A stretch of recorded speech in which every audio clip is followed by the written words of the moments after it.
நபி வாசிய பார்ப்போம் 23 இருந்து 37 வரை லூக்கா 10ஆம் அதிகாரம்.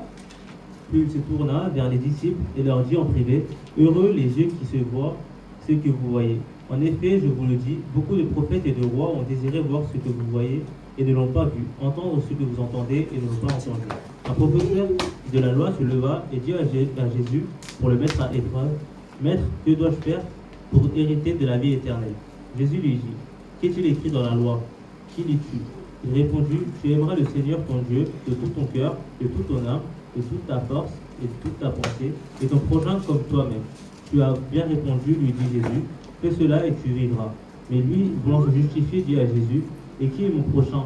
Jésus reprit la parole et dit: Un homme descendait de Jérusalem à Jéricho, il tomba entre les mains des brigands qui le dépouillèrent, le rouèrent de coups et s'en allèrent en le laissant à moitié mort. Un prêtre qui, par hasard, descendait par le même chemin, vit cet homme et passa à distance. De même aussi un lévite arriva à cet endroit, il le vit et passa à distance. Mais un samaritain qui voyageait arriva près de lui et fut rempli de compassion lorsqu'il le vit. Il s'approcha et banda ses plaies en y versant de l'huile et du vin. Puis il le mit sur sa propre monture, il le conduisit dans une auberge et prit soin de lui. Le lendemain, à son départ, il sortit 2 pièces d'argent et donna à l'aubergiste et dit: Prends soin de lui, et que ce que tu dépenseras en plus, je te le rendrai à mon retour. Lequel de ces 3 te semble avoir été le prochain de celui qui était tombé au milieu des brigands? C'est celui qui a agi avec bonté envers lui, répondit le professeur de la loi. Jésus lui dit donc: Va agir de la même manière toi aussi. Amen. Amen. 28 இருந்து வாசிங்க வசனம் பண்ணிருக்கா.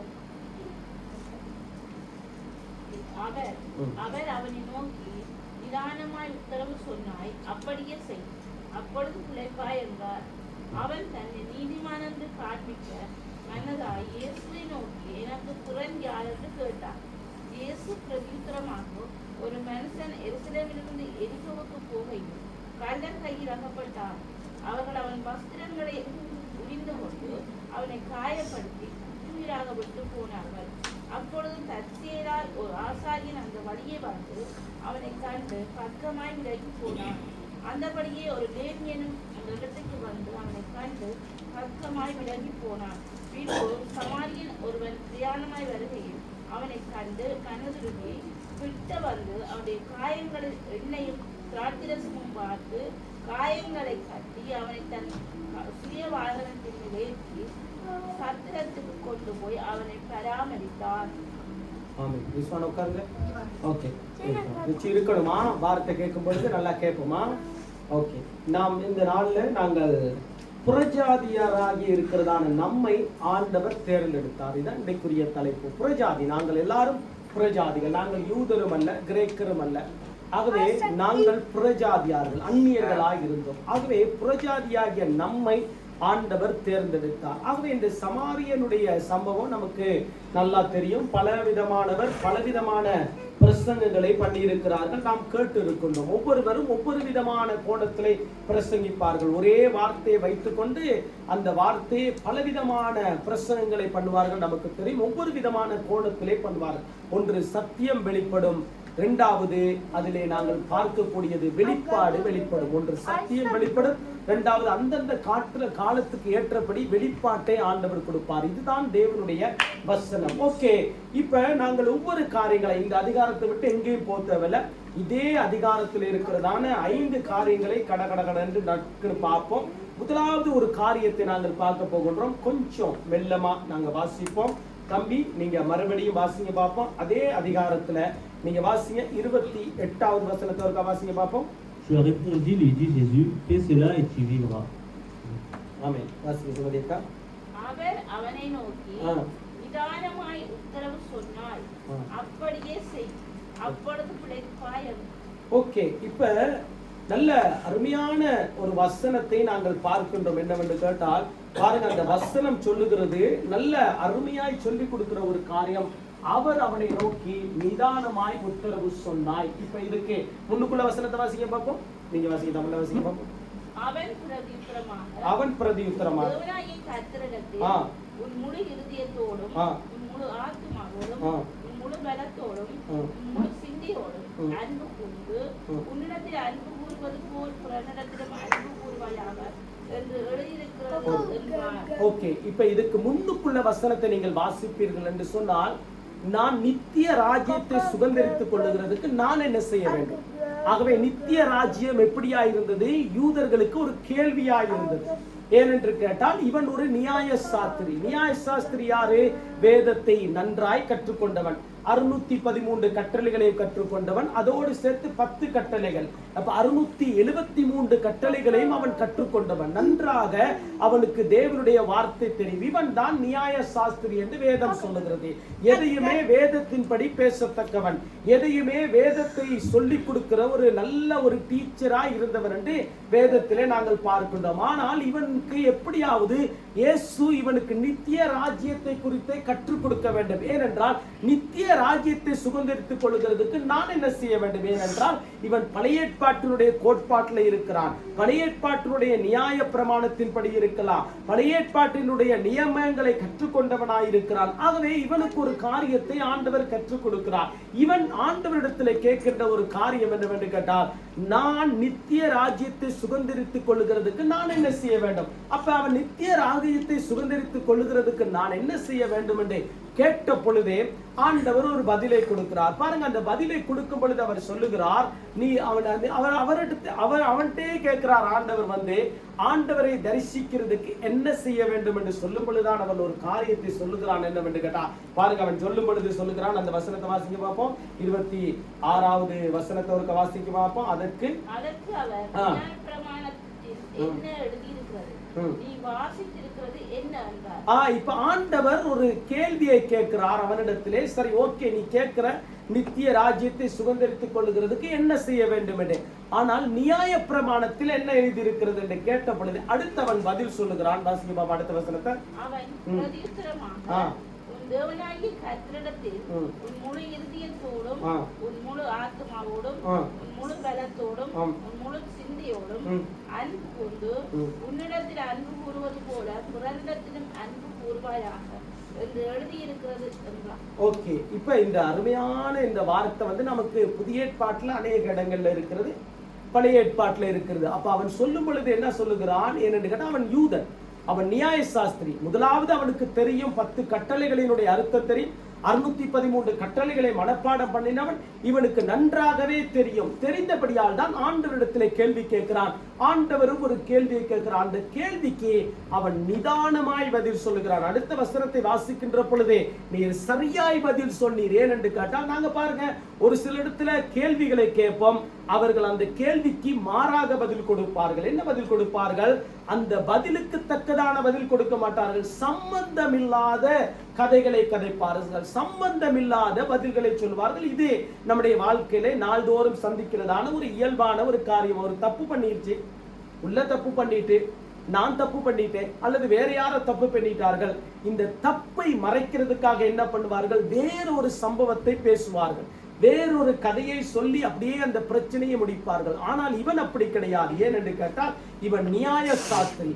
கேட்ட கேள்விக்கு சரியான பதில் சொன்னான். என்னவென்று கேட்டால், அவன் சொல்லுகிறான், முழு உள்ளத்தோடு முழு ஆத்மாவோடும் தேவனிடத்தில் அன்பு கூற வேண்டும். 2வது கட்டளை என்னவென்று சொல்லும் பொழுது, இந்த 10 கட்டளையில பிரதான கட்டளையில தன்னை போல பிறரை நேசிக்க வேண்டும். அப்பதான் ஆண்டவர் சொல்லுகிறார், நீ நிதானமாய் பதில் சொன்னாய். நிதானமாய் பதில் சொன்னதான இவனுக்கு ஆனால் அடுத்த காரியங்கள் என்ன செய்கிறது என்று தெரியாத ஒரு சூழ்நிலைக்கு தள்ளப்பட்டதான ஒரு மனிதராக. இப்ப பாருங்க, 29வது வசனத்தை வாசிக்க பார்ப்போம்.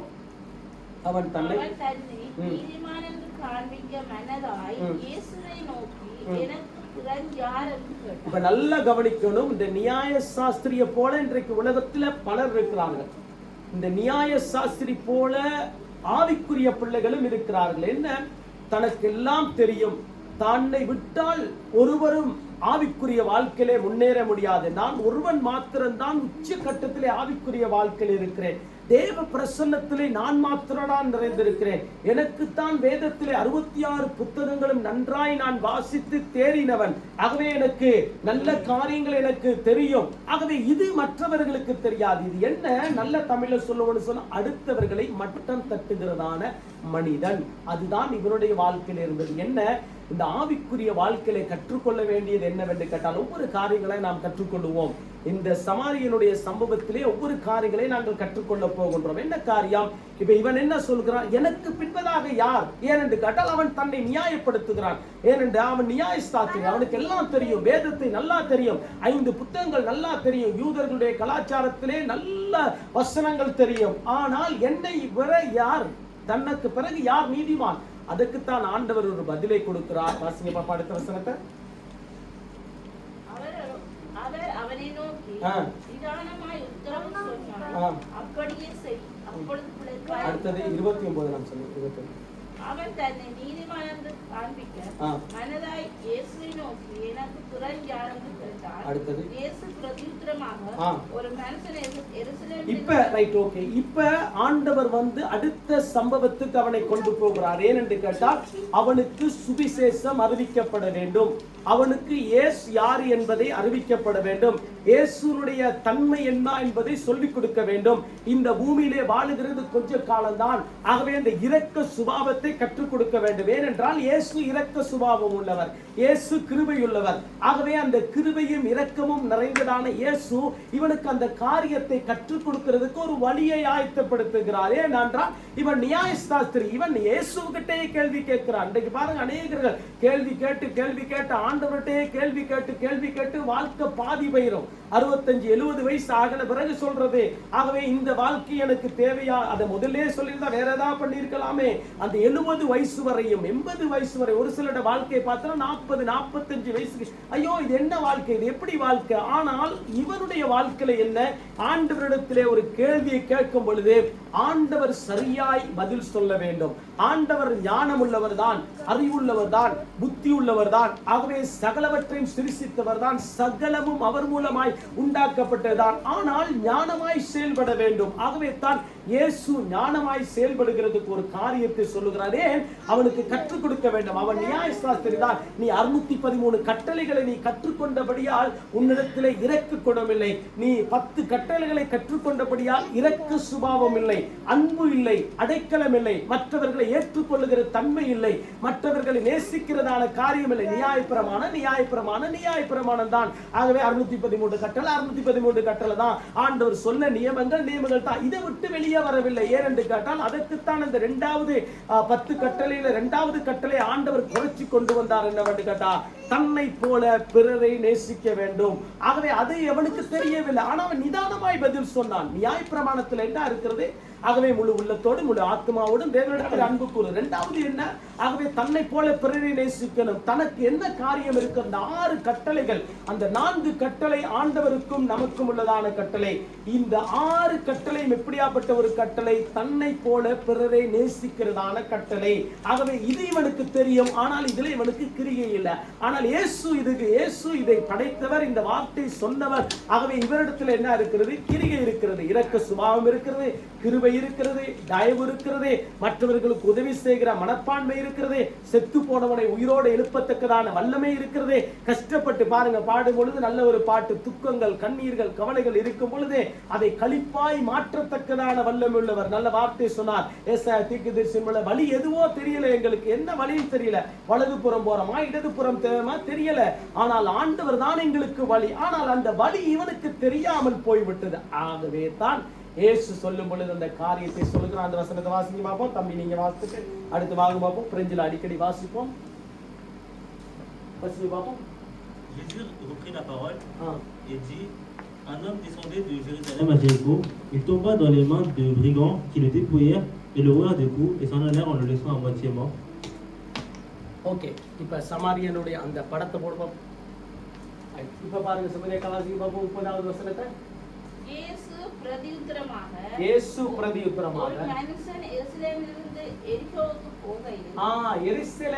எரிகோவுக்கு போகையில் கள்ளர் கையில் அகப்பட்டான். அவர்கள் அவன் வஸ்திரங்களை உரிந்து கொண்டு அவனை காயப்படுத்தி குற்று நெட்டுயிராய் விற்று போனார்கள். இப்ப யாரு நமக்கு நல்லா தெரியும், எருசலேமில் இருந்து எரிகோவுக்கு ஒரு மனிதன் புறப்பட்டு போகிறான். இப்ப நாம எப்படி ஆராதனைக்கு அங்கங்க இருந்து வருகிறோமோ, தேவனுடைய பிரசன்னத்தை பெற்றுக் கொள்ளுகிறதுக்கு, தேவனுடைய மகத்துவத்தை பெற்றுக் கொள்ளுகிறதுக்கு, தேவனுடைய மகிமையை பெற்றுக் கொள்ளுகிறதுக்கு கட்டடிக்காம ஆராதனைக்கு வருகிறோமோ. ஆகவே பாருங்க, ஸ்கூல்ல போனோம்னு என்ன சொல்லுவாங்க, நமக்கு தெரியும், நாம படிக்கிற காலத்துல பிரசன் எக்ஸன். இப்ப வந்து போன்லயே வந்துருது, புள்ள போவாட்டி 10 நிமிஷத்துல அடி டெலிபோன், எங்க போனிச்சு காணோம், ஏன் வரல ஸ்கூலுக்கு, என்ன காரணம், டெலிபோன்லயே வந்துரும். ஆனால் அப்ப கிடையாது, நாங்கள் போயிட்டு வீட்டுக்கு வந்தால்தான் தெரியும். ஆகவே அங்க போய் டீச்சர் சொல்லுவார், பேரை சொல்லிதான் பிரசன்ட் டீச்சர், பிரசன்ட் சார், இப்படி சொன்னா தான் தெரியும். நாங்கள் ஸ்கூலுக்கு போனா ஒரு மார்க் பண்ணிவிடுவாங்க, ரைட் இவர் வந்துட்டாருன்னு ரைட் பண்ணிடுவாங்க. நாம வரல, வேற எங்கேயாவது கட் பண்ணி போட்டு 2:30 மணிக்கு வீட்டுக்கு போனோம்னா வீட்டுல உள்ளவங்களுக்கு தெரியாது. ஏன்னா நம்ம படிக்கத்தான் போயிட்டோம். வீட்டுல உள்ளவங்க கொஞ்சம் ஞானமானவங்களா இருந்தா கொஞ்சம் புத்தகத்தை எடுத்து இன்றைக்கு என்ன ஹோம் ஒர்க் கொடுத்தாங்க, இன்றைக்கு என்ன வீட்டு பாடம் கொடுத்தாங்க, கொஞ்சம் பார்ப்போம், புத்தகத்தை டேட்டா பார்ப்பாங்க, ரைட்டு சைன் பண்ணியிருக்கிறத பார்ப்பாங்க, டீச்சர் சார் சைன் பண்ணியிருக்கிறத பார்ப்பாங்க, அது கண்டுபிடிச்சிடலாம். ஆனால் பகுத்தறிவும் இல்லாமல் படிப்பறிவும் இல்லாத பெற்றோர்கள் என்ன செய்யும், பாவம், அவர்களுடைய வாழ்க்கை பாவமாகவே இருக்கும். ஆனால் இங்கே நாங்கள் பார்க்கின்ற பொழுது என்ன நடக்கிறது, இப்ப ஸ்கூலுக்கு பிள்ளைகள் வராவிட்டால் 5 நிமிஷம் 6 நிமிஷம் 10 நிமிஷத்துக்குள்ள டெலிபோன் அடிச்சு அம்மா அப்பாவுக்கு அடிச்சு ஆளை காணோம், ஆள் எங்க போனாரு, ஆள் எப்படி போனார், என்ன காரணம் அப்படின்னு அவர்களே நமக்கு போட்டு கொடுத்துருவார்கள். அந்த அளவுக்கு ஒரு சூழ்நிலை இன்றைய காலகட்டத்தில் இருக்குது. அன்றைக்கு நாங்கள் பார்த்தோம் என்று சொன்னால், இப்ப எருசலேமிலிருந்து எரிகோவுக்கு போறார். எரிகோவுக்கு போகும் பொழுது பாருங்க, அந்த ஆள் அடுத்து அந்த படத்தை போட சொன்னேன், கல்லர் கையில் அடிப்பட்டது ஒருத்தர் பாருங்க, நான் காலையில் படத்தை கொடுத்தேன், வடிவாவனுக்கு சின்ன பிள்ளைகளுக்காக போட்டு கொடுத்தேன், டக்குன்னு போடுவது. இப்ப பாருங்க, இப்ப இவர் நமக்கு நல்லா தெரியும். இப்ப இந்த ஆள் பாருங்க எப்படி இருக்கிறான்னு கேட்டா, இவர் வந்து அடிபட்டு கீழே கிடக்கிறார். அடிபட்டு கீழே கிடக்கும் பொழுது எங்க போறாரு, இவர் வந்து எரிகோவுக்கு போகிறார். அப்ப போகும் பொழுது என்ன நடக்கிறது என்று கேட்டா, இவர் கல்லர் கையிலே அகப்பட்டுட்டார். இப்ப நாங்க பாருங்க, நல்ல ஆண்டுடைய சன்னிதானத்துல வரும் பொழுது ஒன்றை நாங்கள் கற்றுக்கொள்ள வேண்டும், இந்த கல்லர் கையில அகப்பட்டுருவோம். என்ன கல்லர் கையில, வியாதி என்கிறதான கல்லர் கையில அகப்பட்டுருவோம், சோதனை என்கிறதான கல்லர் கையில அகப்பட்டுருவோம், சமாதானம் இல்லாத ஒரு கல்லன் கையில அகப்பட்டுருவோம். இதெல்லாம் நமக்கு ஆண்டவர் கற்றுக் கொடுக்கிற ஒரு காரியம். இந்த கல்லன் மூலமாய் இந்த கல்லன் என்ன பண்ணுவான், கொஞ்சம் கொஞ்சமாய் சமாதானத்தை ஒடுக்கி விடுவான், சந்தோஷத்தை எடுத்து விடுவான், பொருளாதாரத்தை பிடுங்கி விடுவான். ஏன், ஆண்டவரிடத்தில் போகிறதுக்கு இடத்தை கொடுக்காதபடி பல சிந்தனைகளை மனதிலே போட்டு, பல சிந்தைகளை இருதயத்திலே போட்டு, அந்த வருத்தம் இந்த வருத்தத்தை கொண்டு வந்து என்ன பண்ணிட்டுருவான், ஆராதனைக்கு போவாம தடை பண்ணிடுவான். இது நான் பிராக்டிக்கலா பேசுறேன், அனுபவத்தை பேசுறேன். பாருங்க, ரோசி இன்றைக்கு வந்த உடனே வந்துருச்சு, ரோசி அந்த இடம் ஃப்ரீயா இருந்துச்சு, இன்றைக்கு சந்தோஷமா இருக்குது. ஏன்னு கேட்டா, ரொம்ப சந்தோஷம். இன்றைக்கு 12 கிட்டத்தட்ட 16-14 மணித்தியாலத்துக்கு மேல இந்தியாவில் பிரயாணம். ஒரு நாள் டிரான்சிட் டெல்லியில. அப்படி இருந்தும் இன்னமும் உடம்பு சரியில்லை. ஆனால் கர்த்தருடைய கிருபையிலே 3 பேரை கூட்டி கொண்டு வந்துருச்சு. இது கர்த்தர் அதுக்குரிய பிரதிபலனை கொடுப்பார். ஆனபடியால் அடுத்த வாரம் வெள்ளனா வர வேண்டுமா, ஆனபடி அதையும் சொல்லிட்டு அடுத்த வாரம் வெள்ளனா ரெடி ஆக வேண்டும். ரைட், இருக்கட்டும். இப்ப என்ன நடக்குதுன்னு கேட்டா, நான் வந்து ஒவ்வொரு புதன்கிழமை உபவாசம் இருக்கிறது. எங்க உபவாசம் இருக்கிறது, கட்டார்ல உபவாசம் இருக்கிறது.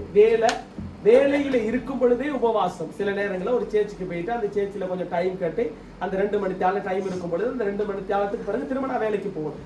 ஆனபடியா அங்க போய் கொஞ்சம் ஜெபிக்கிறது, அப்படி எனக்கு ஒரு டைம் ஒன்று கிடைச்சிட்டு ஆண்டுடைய கிருபையினாலே நான் தொடர்ந்து இந்த புதன்கிழமை கூட்டத்துக்கு தவறவே மாட்டேன். இப்ப தவறாமல் இருந்தபடியால் என்ன நடந்துச்சு, ஏற்கனவே நான் சாட்சி சொல்லி இருக்கிறேன். என்னதான் அங்க கட்டார்ல அடிக்கும் வெயில், இந்த என்ன வெயில் இதெல்லாம், இந்த வெயில் எல்லாம் சாதாரணமான ஒரு வெயில். இதெல்லாம் வெயில்னு சொல்லவே முடியாது. 58 அடிக்கும், 60 அடிக்கும். பாலைவனம், மணல் வந்து அப்படியே குமிஞ்சு, ஆனா நடந்து தான் போகணும். ஏன்னா டெக்ஸிக்கு கொடுக்கறதுக்கு அந்த அளவுக்கு பணம் இல்லை. வேலைத்தனத்திலிருந்து நடந்து போயிட்டு அந்த 3 மணி அந்த ஆராதனைக்கு 7 மணிக்கு ஜெப கூட்டத்துக்கு போக வேண்டும். ஒரு நாள் மிஸ் பண்ணல. இருந்த நாள் கட்டார்ல இருந்த 4.5 வருஷத்துல, அந்த வருத்தத்துல 2.5 வருஷம் ஹாஸ்பிட்டல், 2.5 மாசம் ஹாஸ்பிட்டல் இருந்தனோ, 5 மாசம் ரூம்ல இருந்தனோ, மற்ற நாள் எல்லாம் அந்த ஜெப கூட்டத்துக்கு தவறாமல் போயிருவேன். நான் ஏன் என்று கேட்டால், எனக்கு ஒரு ஆர்வம். ஏன்னா நான் தனிமை, ஆகவே வேலைக்கு போயிருக்கிறேன். எனக்கு சந்தோஷம் தேவை, சமாதானம் தேவை, எனக்கு சுகம் தேவை. அப்ப நான் இந்த கூட்டத்துக்கு போகத்தான். அப்ப ஒவ்வொருத்தருக்கும் ஒவ்வொரு விதமான ஜெபங்களை பாஸ்டர் கொடுப்பார். திருநெல்வேலி பாஸ்டர் என்ன பண்ணுவார்னு கேட்டா, நீ ஒரு ஜெபமெடு, நீ ஒரு ஜெபமெடு. ஒரு 20 பேர் கூடிடுவோம். நாங்கள் 20 பேர் இப்ப கூடுறமே சவமாறு. அன்றைக்கு ஜெப கூட்டத்திலே அதுவும் கட்டார்ல கூடுறது சாதாரண விஷயம் இல்லை. எல்லா வேலை பிஸி ஆட்கள். ஏனென்றால் எல்லாரும் பிழைக்க வந்திருக்கிறார்கள். இந்தியா, இலங்கை எல்லாரும் வந்திருக்கிறார்கள். எல்லாரும் சேர்ந்து நாங்கள் ஜெபிப்போம். யாருக்காக ஜெபிப்போம்? சபையில யாரு கஷ்டப்பட்டு இருக்கிறாங்க, சபையில யாருக்கு விசா இல்ல, சபையில யாருக்கு வியாதி இருக்குது, சபையில யாருக்கு திருமணம் இல்ல, சபையில யாருக்கு அவருடைய ஊர்ல இருக்கிறவங்க இயேசுவை ஏற்றுக்கொள்ளல. இதுதான் ஜெப வாழ்க்கை. ஆகவே என்ன நடக்குது? ஜெபிக்க ஜெபிக்க ஜெபிக்க நடக்க ஆண்டவர் ஒவ்வொரு காரியங்களாய் செய்து கொண்டு வருவார். ஏன் நான் இந்த சம்பவத்தை சொல்றேன்? இந்த கள்ளர் கையில அகப்பட்டவுடன் என்ன நடக்கிறது? இவருடைய வாழ்க்கையில பாருங்க, அந்த கள்ளர் கையில அகப்பட்டவுடன் இவன் என்ன பண்ணிட்டான்? இவருடைய வஸ்திரங்களை உரிந்து போய்விட்டான்.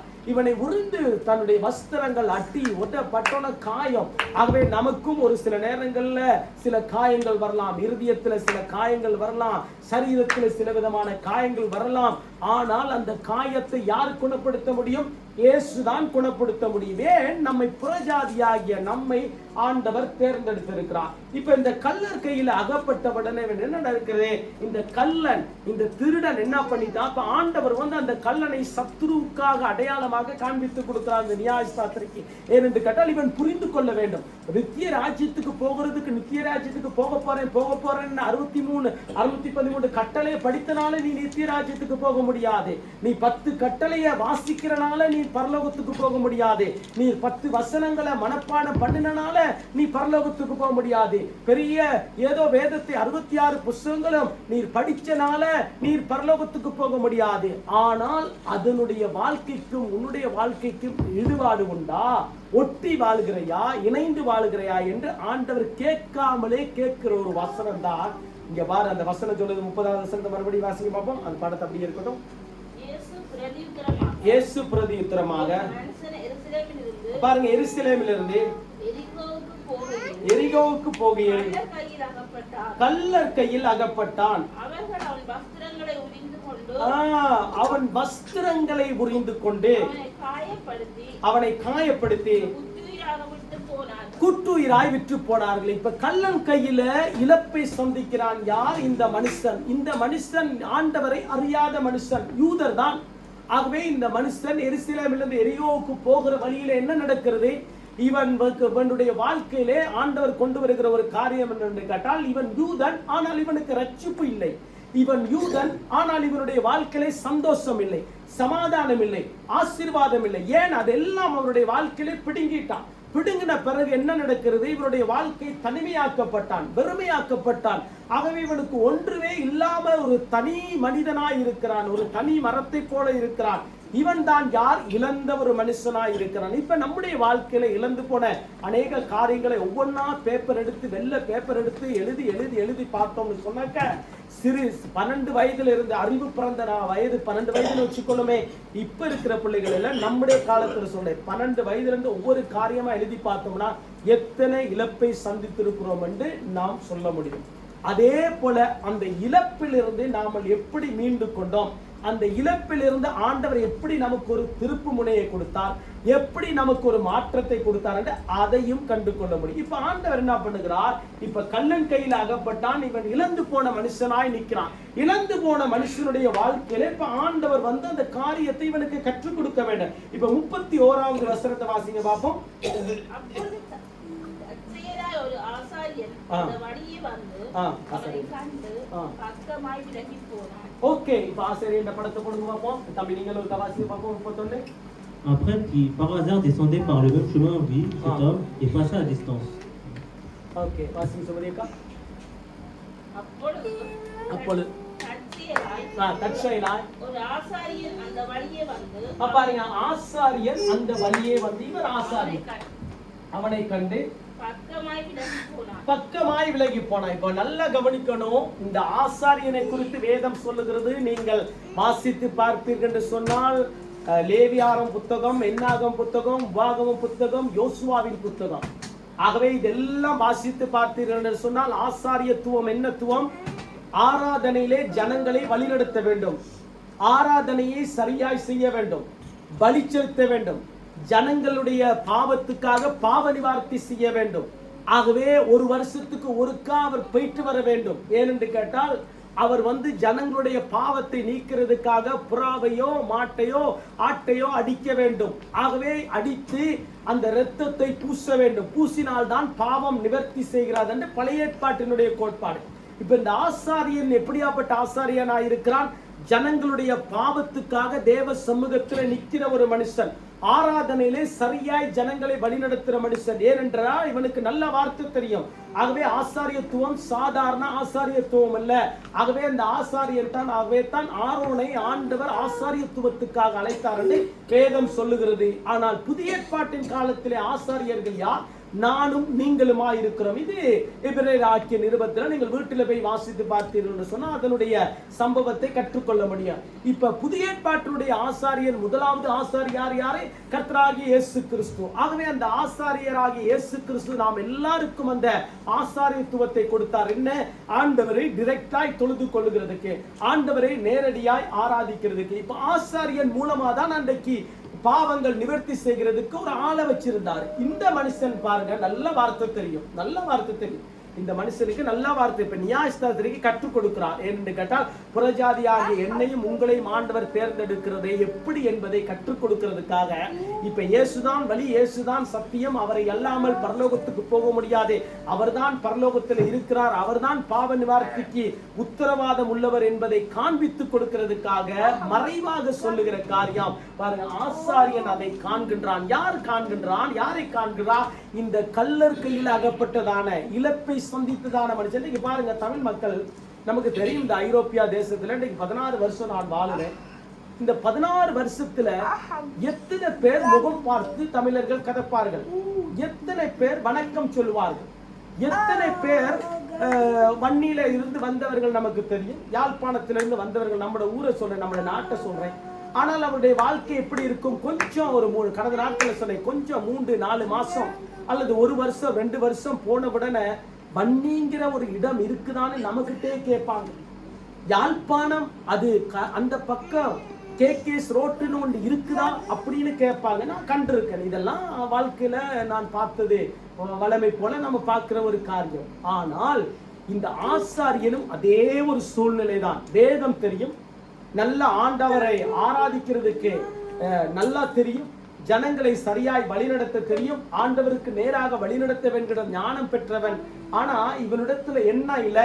இரக்க குணம் இல்லை, இவனிடத்துல அந்த இரக்க சுபாவம் இல்லை, இவனிடத்துல ஒரு அந்த மனுஷனை ஏற்றி தாங்கி தப்பிவித்து இந்த மகனுக்கு உதவி செய்யணுங்கிறதான மனப்பான்மை சுத்தமா இல்லாமல் போய்விட்டார். அதான் ஆண்டவர் சொல்லுகிறார், ஆசாரியன் எப்படியாப்பட்டவனா இருக்கான், அதை கண்டுட்டு அவன் பக்கமாய் விலகி போகிறான். பாருங்க, சொல்லுறான், கண்டும் காணாதவர் போகிறார், கேட்டும் கேட்காதவர் போகிறார்கள், பார்த்தும் பார்க்காதவர் போகிறார். அதுதான் இவருடைய வாழ்க்கை. அதான் இவருடைய பொசிஷன் என்ன? ஆசாரியன். ஆசாரியன் எப்படியாப்பட்ட? வார்த்தை தெரியும், ஆராதனை தெரியும், எல்லாம் தெரிஞ்ச மனுஷன். ஆவிக்குரிய வாழ்க்கையில எல்லாம் தெரிஞ்ச மனுஷன் அடிபட்டு உதப்பட்டு கிடக்கிறான், காயம்பட்டு கிடக்கிறான். இவனை தூக்கி விடாம, இவனை ஆற்றாம தேற்றாம என்ன பண்ணிட்டான்? பக்கமா விலகி போயிட்டான். நான் அடுத்த நேரத்துக்கு நேரம் போகிறபடி அடுத்த காரியத்துக்கு போகிறேன். அடுத்த வசனத்தை வாசிக்க பார்ப்போம். அடுத்த வசனம். அந்தபடியே ஒரு லேவியனும் அந்த இடத்துக்கு வந்து அவனை கண்டு பக்கமாய் விலகி. இப்ப லேவியனை குறித்து நான் இதை குறித்து அதிகமாய் பேச முடியும். ஆசாரியன்னா என்னன்னு பல வசனங்கள் இருக்கிறது, ஆனால் எல்லாம் பேசுறதுக்கு நேரம் இல்லை. இப்ப லேவியனை குறித்து பேச வேண்டும். லேவியன் யார் என்றால் நமக்கு தெரியும், இந்த தேவனுடைய வார்த்தையை சுமக்கிறவர்கள், தேவனுடைய உடன்படிக்கை பெட்டியை சுமக்கிறவர்கள். ஆகவே ஆசாரியத்துவத்துக்கு உதவியாய் இருக்கிறவர்கள், ஆசாரி ஊழியம் செய்கிறவர்களுக்கு உதவியாய் இருக்கிறவர். ஆகவே தான் வேதம் சொல்கிறது, மோசே லேவி கோத்திரத்தை சேர்ந்தவன். அப்ப மோசேயினுடைய சம்பவத்தை நாங்கள் பார்த்தோம் என்று சொன்னால், லேவி எப்படியாப்பட்ட மனுஷனாய் இருப்பான்? தேவனுடைய வார்த்தை ஆணித்தனமாய் பிரசங்கிப்பான், தேவனுடைய வார்த்தையை சரியாய் சொல்லிக் கொடுப்பான், தேவனுடைய வார்த்தையை சுமப்பான். இவன் தான் லேவியன். ஆகவே ஆராதனைக்கு உதவியாய் இருப்பான். அதற்கு உதவியா இருப்பான், ஆசாரியன் செய்கிற காரியத்துக்கு உதவியா இருப்பான். லேவியனை கொடுத்து பேசிக்கொண்டே போகலாம், அந்த அளவுக்கு அவனுடைய வாழ்க்கை. ஆகவே தேவனுடைய பிரசன்னத்தை சுமக்கிறவன், தேவனுடைய வார்த்தை சுமக்கிறவன், தேவனை குறித்து சொல்லிக் கொண்டிருக்கிறவன், ஆராதனைக்கு உதவியா இருக்கிறவன், பக்கபலமாய் இருக்கிறவன், இவன் தான் லேவியன் என்று வேதம் சொல்லுகிறது. ஆகவே இவன் என்ன பண்ணுகிறான்னு கேட்டா, இந்த மனுஷனை பார்த்துட்டு பாருங்க, பக்கமா விலகி போயிட்டான். நல்லா பிள்ளைங்க பார்க்கணும் பாருங்க, பக்கமா விலகி போயிட்டான். ஏன் இதை நான் சொல்லுகிறேன்? நீங்க பார்த்தாதான் உங்களுக்கு மற்றவர்களுக்கு உதவி செய்கிற மனப்பான்மை வரும். ஆகவே இந்த லேவியனுடைய வாழ்க்கையில் என்ன நடக்கிறது? இவன் பக்கமாய் பார்த்து விலகி போய்விட்டான். இப்ப அடுத்த காரியத்துக்கு வரும் பொழுது அடுத்த வசனத்தை வாசிக்க பார்ப்போம். அந்த பின்பு சமாரியர் ஆ ஒருவன் பிரயாணமாய் வருகையில் அவனை கண்டு மனதுருகி கிட்ட வந்து அவனுடைய காயங்களில் எண்ணெயும் திராட்சரசமும் பார்த்து காயங்களை கட்டி அவனை தன் சுய வாகனத்தின் மேல் ஏற்றி சத்திரத்துக்கு கொண்டு போய் அவனை பராமரித்தார். இப்ப இதுதான் முக்கியமான ஒரு காரியம். இதுதான் நானும் நீங்களுமாய் இருக்கிறோம். இந்த சமாரியனாகிய நானும் நீங்களுமாய் எப்படியாப்பட்டவர்களாய் இருக்கிறோம்? புறஜாதியாய் இருக்கிறோம். ஆகவே தான் புறஜாதியாகிய நம்மை ஆண்டவர் தேர்ந்தெடுத்தார். இப்ப ஆசாரியன் எப்படியாப்பட்டவனாயிருக்கான்? தனக்கு தன்னுடைய வாழ்க்கை, தன்னுடைய குடும்பம் நேரம் வைத்து ஆனபடியால் ஓடி போய்மா. லேவி தன்னுடைய வாழ்க்கை, தனக்கு தேவையானது, தன்னை விட்டால் வேற காரியங்கள் ஒன்றும் செய்யக்கூடாது. ஆகவே அவன் எப்படியாப்பட்ட ஓடி போயிடறான். இப்ப ரெண்டு பேர்த்தையும் ஆண்டவர் அடையாளப்படுத்தி காமிக்கிறார். ரெண்டு பேரும் தேவனை அறிந்தவர்கள் தான், ரெண்டு பேரும் யூதர்கள் தான், ரெண்டு பேரும் ஆண்டவருக்காக வேறு பிரிக்கப்பட்டவர்கள் தான், ரெண்டு பேரும் தேவ சமூகத்தில் இருக்கிறவர்கள் தான். ஆனால் இவருடைய கிரிகை இல்லையே, இவருடைய பிரயாசம் இல்லையே, இவர்கள் கட்டி காக்கக்கூடிய மனப்பான்மை இல்லவே.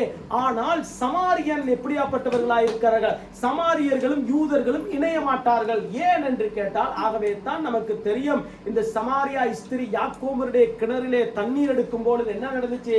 இயேசு வந்து அந்த தண்ணீரை குடிக்கிறதுக்கு போனார். ஆகவே தான் அவர் சொல்லுகிறார், நான் கொடுக்கிறதான தண்ணீர் ஒரு காலமும் உனக்கு தாகம் வராது. அப்பதான் அவர் சொல்லுகிறார், சமாரியர்கள் நீங்க இணைய மாட்டீர்களே, யூதர்கள் இணைய மாட்டார்களே. ஏனென்று கேட்டால் அன்றைக்கு வட இஸ்ரவேல் ராஜ்யம் 10ஆக இருந்தது. யூதா ஒன்று, யூதாவும் அங்கே எருசலேமும் 2 கோத்திரங்கள் இருந்துச்சு. ஆகவே அந்த யூதா கோத்திரத்துல தான் இயேசு கிறிஸ்து வருகிறார். இது பெரிய ஒரு சப்ஜெக்ட் இருக்கட்டும். இந்த ஜனங்கள் ஏன் இவர்களோடு இணைய மாட்டார்கள் என்று கேட்டா, இந்த யூதர்கள் வந்து சுத்த யூதர்கள் எங்கே இருக்கிறார்கள்? எருசலேமிலே இருக்கிறார்கள். கலப்படம் இல்லாத யூதர்கள், விருத்த சேதனம் பண்ணப்பட்டவர்கள். யாரோட இன்னைக்கும் சாசல்ல போனா பாருங்க, யூதர் கண்டு கொள்ளவே மாட்டான். நம்ம மோஜோ சொன்னா, வணக்கம் சொன்னா கண்டு கொள்ளவே மாட்டான். அவன் என்ன பண்ணுவான்? அப்படியே ஒரு கம்பு எடுப்பான், அந்த ஒரு கம்பை எடுத்துக்கொண்டு அதுல இருக்கிறதான இலையை எடுத்துக்கொண்டு போவான். 4 பக்கம் அவனை எப்படி கண்டுபிடிக்கிறது?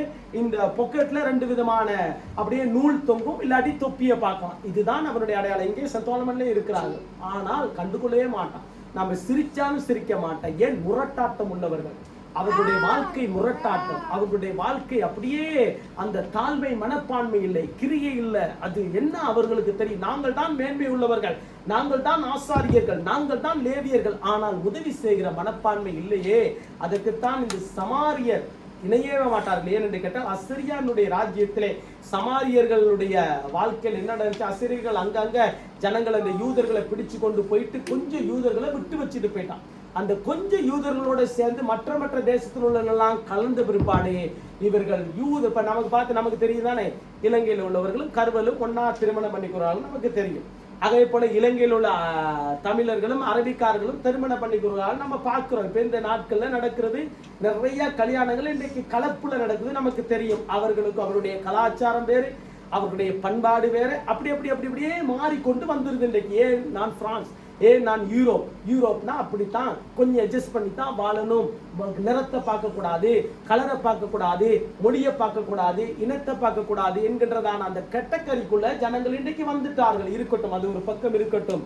அவர்களுக்கு நல்லதா இருந்தால் நல்லதா இருக்கட்டும், கெட்டதா இருந்தால் கெட்டதா இருக்கட்டும். இந்த மாதிரிதான் இந்த சமாரியா தேசம் உருவாகினுச்சு, கலப்பு. ஆகவே இந்த கலப்பு இருந்தபடியால் யூதர்கள் கண்டு கொள்ள மாட்டார்கள், மதிக்க மாட்டார்கள், அவர்களை வெறுப்பார்கள், தள்ளிவிடுவார்கள், அவருடைய வார்த்தையை கொஞ்சம் சரி கேட்டுக்கொள்ள மாட்டார்கள். ஆனால் அந்த சமாரியனை குறித்து வேதம் சொல்லுகிறதே, அந்த சமாரியனாகிய நானும் நீங்களும் எப்படியாப்பட்டவர்களாயிருக்கும்? இரக்க சுபாவம் உள்ளவர்களாய் இருக்க வேண்டும். இருக்கிறது மாத்திரமல்ல, இருக்க வேண்டும். இதுக்குதான் அந்த வசனம் தெளிவாய் சொல்லுகிற. அந்த வசனத்தை மாத்திரம் வாசிங்க சொல்லுங்க பார்ப்போம். நான் சொல்றேன், இப்ப கடைசியா வாசித்த வசனம் பாருங்க, நல்லா கவனிங்க. பின்பு சமாரியன் ஒருவன் பிரயாணமாய் வருகையில் அவனை கண்டு மனதுருகி. நல்லா கவனிக்கணும், மனதுருகி. இந்த மனதுருகிற வார்த்தை நீங்கள் தேடி வாசிப்பீர்கள் என்று சொன்னால் சங்கீத புத்தகத்தில் அநேக இடத்துல இருக்கிறது. இந்த மனதுருகிற வார்த்தை எங்க தேடி கண்டுபிடிப்பீங்கன்னு சொன்னா ஏசாயா தீர்க்கதரிசியில இருக்கிறது. புதிய ஏற்பாட்டின் காலத்துல 4 சுவிசேஷ புத்தகத்திலேயும் இருக்கிறது. ஏன்னு கேட்டால் இயேசு மனதுருகி சுகப்படுத்தினார், இயேசு மனதுருகி வியாதிஸ்தர்களை சுகப்படுத்தினார், இயேசு மனதுருகி லாசருடைய கல்லறைக்கு சென்று லாசரே வெளியே வா என்று சொன்னார். இப்ப மன உருதுங்கிற வசனம் வந்து புதிய ஏற்பாட்டில் 4 சுவிசேஷ புத்தகத்திலே ஏகப்பட்ட வசனம் இருக்கிறது. ஆனால் ஆண்டவர் கற்றுக் கொடுக்கிறார் என்னவென்று கேட்டால், இந்த நியாய சாஸ்திரிக்கு பாருங்க, சமாரியன் ஒருவன் வந்தான். இவருக்கு நல்லா அந்த ஊமையை சொல்லிக் கொடுக்கிறார், நல்ல கதையை சொல்லிக் கொடுக்கிறார். பாருங்க, நாம பிள்ளைகளுக்கு கதை சொல்ல நல்ல காதுக்கு விருந்தா இருக்கும், நல்ல சுவையா கேட்பாங்க. ஆனால் அதே போல என்ன நடக்கிறது, இப்ப கதையை சொல்லிக் கொடுத்து வரும் பொழுது சொல்லுகிறார், சமாரியன் ஒருவன் அந்த வழியாய் வந்தான். ஆசாரியன் வந்தான், பக்கமா விலகி போயிட்டான். லேவியன் வந்தா பக்கமா விலகி போட்டான். 2 பேத்துக்குமே அந்த இரக்க சுபாவம் இல்ல, அந்த 2 பேத்துக்குமே மன உருக்க சுபாவம் இல்ல. ஆனால் சமாரியன் ஒருவன் வந்தான். வரும் பொழுது என்ன நடக்கிறது, அவன் மனதுருகி, அடுத்த வசனத்தை வாசிக்க பார்ப்போம். இப்ப வாசிக்க பார்ப்போம். மனதுருகி அடுத்தது கிட்ட வந்து காயங்களில் எண்ணெயும் திராட்சரசமும் பார்த்து காயங்களை கட்டி அவனை தன் சுய வாகனத்தின் மேல் ஏற்றி சத்திரத்துக்கு கொண்டு போய் அவனை பராமரித்தார். ஓகே, இப்ப பாருங்க, நல்ல அருமையான ஒரு வசனம் என்னன்னு கேட்டால், இயேசு சொல்லுகிற வசனம், அந்த சமாரியன் என்ன பண்றான்னு கேட்டா, அவனை கிட்ட வருகிறான். இந்த 2 பேரும் கிட்ட வந்தாங்களா? ஆசாரியர் கிட்ட போய் பார்த்தாரா? இல்ல. லேவியர் கிட்ட போய் பார்த்தாரா? இல்ல. ஏன்னா அவங்க 2 பேருமே நேரம் போச்சு, எனக்கு வேலை இருக்குது அப்படின்னு ஓடி இருக்கலாம், நமக்கு தெரியாது. இதுதான் உண்மை. ஆகவே அவர்கள் அவர்களுடைய வாழ்க்கையிலே தாங்கள் சுயநலமாய் சிந்திக்க வழிகிட்டார்கள், சுயநலமாய் யோசிக்க வழி, சுயம். ஆனால் இந்த சமாரியனுடைய வாழ்க்கையில சுயம் சாகடிக்கப்பட்டது. மனதுருகிற மனிதனாய் வந்தான். இதுதான் நல்ல ஆவிக்குரிய மனிதர்களுக்கு இருக்க வேண்டிய அடையாளம். இதுதான் நல்ல ஆவிக்குரிய குடும்பத்துக்கு இருக்க வேண்டியதான் அடையாளம். என்ன அடையாளம்? மனதுருகி கிட்டே போய் ஒரு காரியத்தை செய்கிறான். கிட்ட போன உடனே அவன் பார்த்துட்டு, ஐயோ காயம் பட்டிருக்க பாருங்க. கிட்ட போனா ஒரு சிலர் பிச்சைக்காரன் நல்ல 4 நாள் 5 நாள் குளிக்காத மனுஷன்கிட்ட கிட்ட போக முடியுமா? நம்மளால போயிட்டு தான் பாருங்களேன் பார்க்க முடியுமா? இந்தியாவுல பார்த்தோன்னு சொன்னாக்க, நான் சமீபத்துல பார்த்தேன், இந்தியாவுல குளிக்காதவர்கள், முடி வெட்டாதவர்கள் யாரும் ஒரு நிறுவனம் உண்டாக்கி என்ன பண்றாங்க, குளிப்பாட்டி அவர்களுக்கு தலைமயிரை வெட்டி அவர்களை கொண்டு போய் பராமரிக்கிறார்கள். ஆனால் இன்றைக்கு ஆவிக்குரிய சபையில, ஆவிக்குரிய ஜனங்களுடைய வாழ்க்கையில இன்றைக்கு நம்ம எல்லாம் பழகினபடியால் சொல்லுகிறேன், எத்தனை பேர் நாம இன்றைக்கு பராமரிக்கிறதான ஒரு மனிதன், பராமரிக்கிறவர்களே தான் பராமரிக்கிறேமே ஒழிய, காயப்பட்டவர்கள், வேதனைப்பட்டவர்கள், ஆகவே அவர்களுடைய வாழ்க்கையிலே நாற்றம் பிடித்தவர்கள், இப்படி அவர்கள் வழி இல்லாமல் படுத்து கிடக்கிறவர்கள், எத்தனை பேரை தாங்குகிற இருதயம் நமக்கு இருக்கிறது என்று பார்த்தோம். எண்ணி பார்ப்போம். ஏன் இதைதான் ஆண்டவர் கற்றுக் கொடுக்கிறார், இந்த நியாய சாஸ்திரிக்கு கற்றுக் கொடுக்கிறார். இந்த சமாரியன் என்ன பண்ணுகிறான், கிட்ட போகிறான். அவனுக்கு எங்க அடிபட்டிருக்குன்னு தெரியாது, எந்த இடத்துல அவனுக்கு உடுப்பு இல்லைன்னு தெரியாது, எல்லாம் போயிட்டு உடைமைகள் எல்லாமே போய்விட்டது. இன்னைக்கு எத்தனையோ பேருடைய வாழ்க்கையில இன்றைக்கு பாருங்க, இன்றைக்கு ரஷ்யால இன்றைக்கு ஈரான் காலையில பார்க்கும் பொழுது அடின்னு அடிக்கிறான். அரபி சவுதிக்கு அடிக்கிறான், கட்டாருக்கு அடிக்கிறான், குவைட்டுக்கு அடிக்கிறான், பல விதமான அடி. ஆனபடியால் பெட்ரோல்லாம் விலை கூடுது, டீசல்லாம் விலை கூடுது, சாமான்லாம் விலை கூடுது, எல்லா சாமானும் விலை கூடி போயிட்டு. காலையில வரும்பொழுது கார்ல சொல்லுது, யாரு ரோசி சொல்லுது, தலை தூக்க முடியாத விலை இருக்குது. ஆனால் அந்த சூழ்நிலைக்குள்ளே இன்றைக்கு உலகம் தள்ளப்பட்டது. அதான் நான் அடிக்கடி ஒரு காரியத்தை 3 பிள்ளைகளுக்கு சொல்வேன். இங்க பறக்கிற நீ எங்க பிறந்திருந்த, கென்யாவுல பிறந்திருந்தா மண்ணு தான் சாப்பிடும். இங்க பிறந்த நீ வந்து மலியில பிறந்திருந்தேன்னு சொன்னா மாடுதான் மேய்ச்சிருக்கணும். இங்க பிறந்த நீ இலங்கையில எங்க ஊர்ல பிறந்திருந்தா தேயிலை தோட்டத்துல தேயிலை தான் கிள்ள வேண்டியது வரும். இங்க பிறந்த நீ யாழ்ப்பாணத்துல எங்கேயோ ஒரு கிராமத்துல பிறந்திருந்தனா நீ மீன் தான் பிடிச்சிருக்க வேண்டும். இயேசுவானவர் நல்லவர், அவருக்கு நன்றி சொல்லி நீ பிரான்ஸ்ல பிறந்திருக்க. இது பிள்ளைகளுக்கு கற்றுக் கொடுக்க வேண்டிய ஒரு காரியம். ஓகே, இருக்கட்டும். இப்ப பாருங்க, இவருடைய வாழ்க்கையில கிட்ட போய் ஒரு காரியத்தை செய்கிறான். கிட்ட போயிட்டு என்ன பண்றாரு, வாசிங்க பார்ப்போம். நேரம் போகுது, வாசிங்க. அவனுடைய காயங்களிலே எண்ணெயும் திராட்சரசமும் வார்த்து எண்ணெய் பூசுகிறான், திராட்சரசத்தை வார்க்கிறான். அடுத்து இப்ப காயங்களை கட்டுகிறான். இப்ப நமக்கு தெரியும், நம்மோடு பழகிறவர்களுக்கு எத்தனை காயம் இருக்கிறது. புறஜாதி மக்களை நான் சொல்லுகிறேன், ஆவிக்குரியவர்களை சொல்லவில்லை.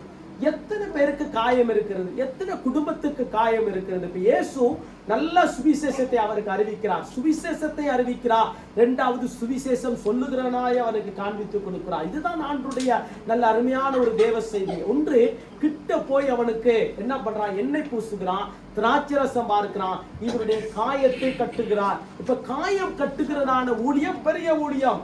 ஆகவே தேற்றுகிற ஊழியம் பெரிய ஊழியம், மற்றவர்களுக்காக ஜெபிக்கிறது பெரிய ஊழியம். நமக்கு சுயநலமாகவே வாழ்கிறது வாழ்க்கை அல்ல, ஆவிக்குரிய வாழ்க்கை.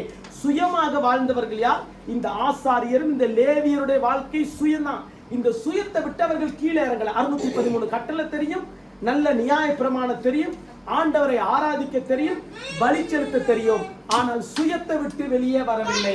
ஆனால் இந்த நல்ல சமாரியனோ என்ன பண்ணுகிறான்னு கேட்டா, சுயத்தை சாகடித்து விட்டு வருகிறான். இதுதான் நம்முடைய ஆவிக்குரிய வாழ்க்கைக்கு தேவையான ஒரு காரியம். சுயம் சாக வேண்டும். இதைதான் ஆண்டவர் கற்றுக் கொடுக்கிறார். இவன் கிட்ட போகிறான், இவன் எண்ணெய் பூசுகிறான், இவன் காயங்களை ஆற்றுகிறான், ஆற்றி ஒரு காரியத்தை செய்கிறான் என்று கேட்டார்.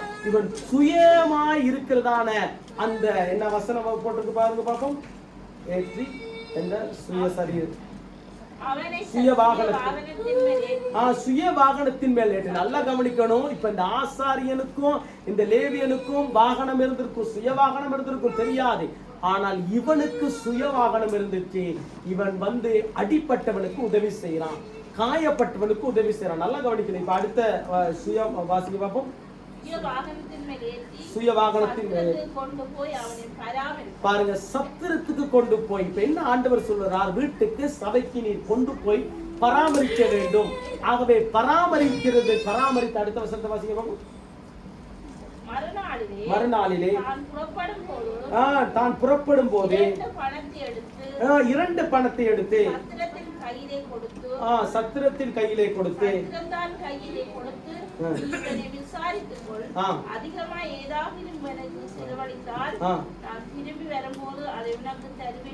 இப்ப இயேசு சொல்லுகிறார், இந்த காரியத்திலே உங்க சுய சரீரத்துல நீ ஏத்திட்டு போயிட்ட, சத்திரத்துல கொண்டு போயிட்டு நீ வச்சிருக்க, அவனுக்கு அதிகமான செலவழிச்சிருக்கலாம், தெரியாது என்ன மாதிரியான காரியங்கள் செஞ்சு தெரியாது.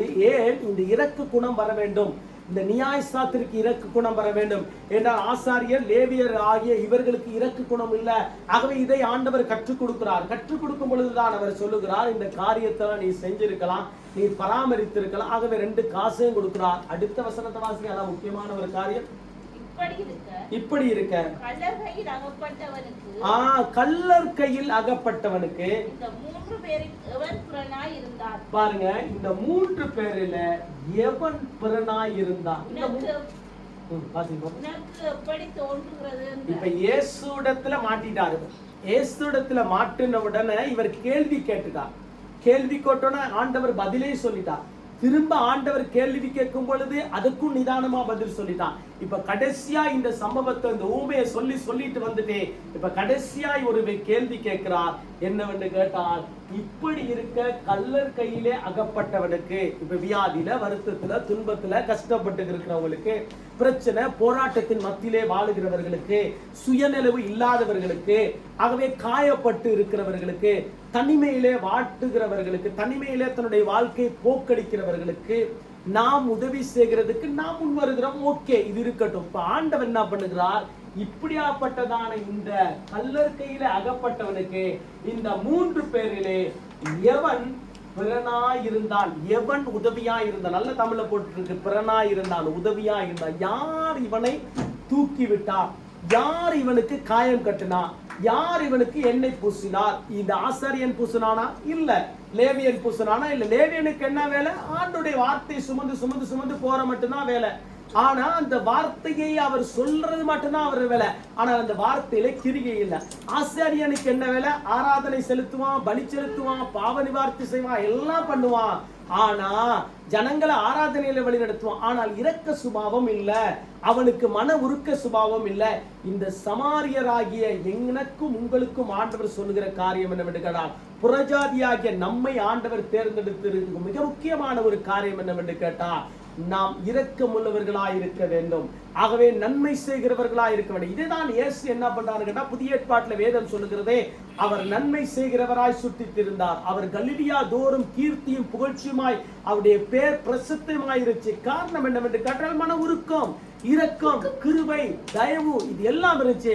ஆனபடியால் இந்த 3 பேர்த்துல யார் உதவி செய்தார், இந்த 3 பேர்த்துல யார் நல்லவன், இந்த 3 பேர்த்துல யார் தேவனுடைய கட்டளைக்கு கீழ்ப்படிந்தவன், இந்த 3 பேர்த்துல யார் தேவனுக்கு பிரியமானவன், பாருங்க அல்லாஹ் சொல்லும் பொழுது சொல்லுகிறார். அடுத்த வசனத்தை வாசிக்க பார்ப்போம். தோன்றுகிறது என்றால், அடுத்து உனக்கு எப்படி தோன்றுகிறது என்றால், அதற்கு அவன் அவனுக்கு இரக்கம் செய்தவனே என்றான். அதுக்கு அவன் அவனுக்கு இரக்கம் செய்தவனே என்றான். அப்பொழுது இயேசு அவனை நோக்கி நீயும் போய் அந்தபடியே செய் என்றார். நீயும் போய் அந்தபடியே செய் என்றார். அப்ப இயேசு பதில கொடுத்துட்டான்.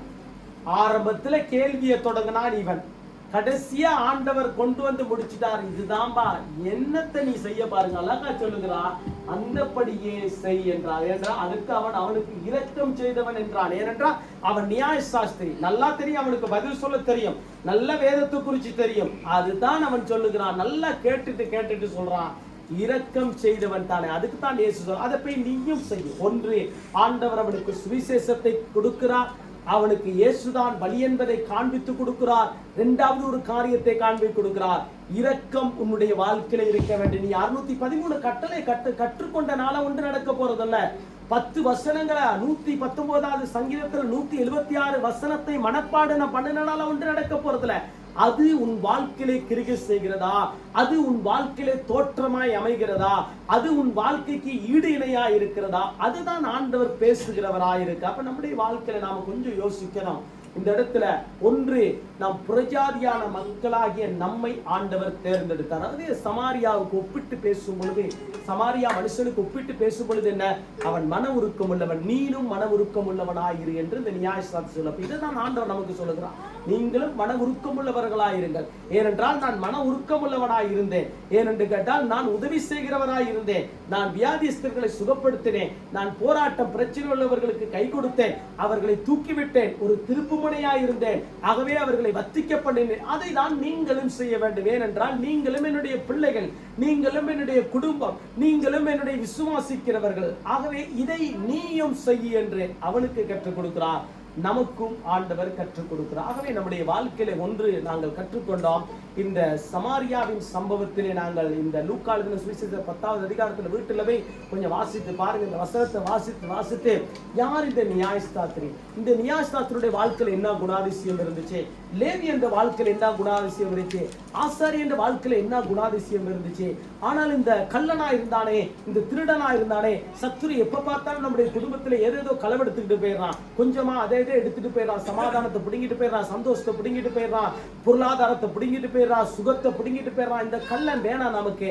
ஆனால் இழந்து போன மனுஷனுக்கு நாம என்னத்தை செய்யறோம்? இந்த இழந்து போன மனுஷன், ரட்சிக்கப்படாத மக்கள் எத்தனை பேர் இருக்கிறார்களே, இயேசுவை ஏற்றுக்கொள்ளாத நம்முடைய குடும்பம் எத்தனை பேர் இருக்கிறதே, நம்முடைய பிள்ளைகள் எத்தனை பேர் இருக்கு, நாங்கள் நேசிக்கிறவர்கள் எத்தனை பேர் இருக்கிறார்களே, இந்த கள்ளர் கையிலே அவர்கள் அகப்பட்டு இழந்து போயிருக்கிறார்களே, சுகத்தை இழந்து போயிருக்கிறார்கள், சரீர பலவீனத்தில் இருக்கிறார்கள், வியாதியோடு வருத்தத்தோடு அவருடைய வாழ்க்கை அப்படியே ஒரு கோணத்துக்குள்ள இருக்கிறதே. இதுக்கு நாங்கள் உதவி செய்கிறோமா என்று சிந்தித்து பார்க்கின்ற பொழுது, அடுத்த சமாரியன் பாருங்க, அதை நான் செஞ்சிருக்கான் இல்லையா, ஏன் அதை நாம செய்யக்கூடாது, இயேசு அதை தானே நமக்கு கற்றுக் கொடுக்கிறார் என்று நாங்கள் கற்றுக்கொள்ளுகிற பொழுதே ஆண்டவர் நமக்கு உதவி செய்கிறதுக்கு போதுமானவர் ஆயிருக்கு. ஆகவே கண்களை மூடி நாம் ஜெபிக்க போகிறோம். நாம் எல்லாரும் புறஜாதிகளாய் இருந்தோம். புறஜாதிகளாய் இருந்ததான ஆண்டவர் நம்மை தேர்ந்தெடுத்தார். ஆகவே ஆசாரித்துவத்தை பார்க்கலும் லேவித்துவத்தை பார்க்கலும் அவருடைய பிள்ளையா இருக்கிறதே, அதுவே பிரதானமான ஒரு கிருபை, அதுவே பிரதானமான ஒரு நன்மை, அது நமக்கு கிடைச்சிருக்கிறதான ஒரு பாக்கியம். ஆகவே யூதர்களுக்கு கிடைக்காத ஒரு பாக்கியம் நமக்கு கிடைச்சிருக்கிறது. யூதர்களுடைய வாழ்க்கையில இயேசுவை அவர்கள் அறிந்து கொள்கிறதுக்கு நோக்கமும் இல்லை. ஒரு காலம் வரும், கடைசி காலத்தில் இயேசுவை ஏற்றுக்கொள்வார்கள். காலம் இன்றைக்கு தாமதமாய்கொண்டே இருக்கிறது. ஏன் என்று கேட்டால் இயேசுவை அறியாதவர்கள் அநேகர்கள் இருக்கிறபடியால். ஆகவே இன்றைக்கு நாம நம்முடைய வாழ்க்கையில ஒன்றை தீர்மானிக்க போகிறோம். இருந்த வண்ணமாக கண்களை மூடி கவனமாய் கேட்டேன். இதை கொஞ்சம்